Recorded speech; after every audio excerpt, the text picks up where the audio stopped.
Jesus, you turned Abraham to Abraham. You separated us from Gentiles, so you protect us as our belief in you and made us your descendants, the Israel.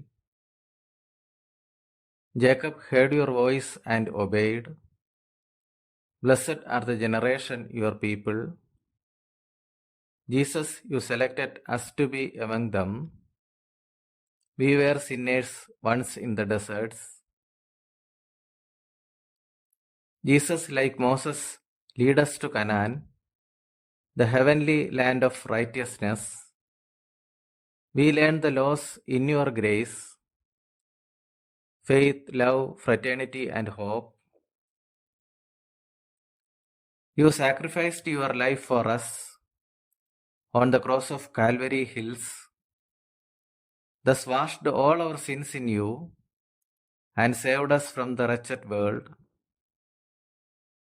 Gave us a new life, the spiritual one. Oh dear Jesus, we are for you, the risen, resurrected, virtuous Lamb of God, pure and sacred. Bless us, God, our Heavenly Father. Jesus, transform us in your coming.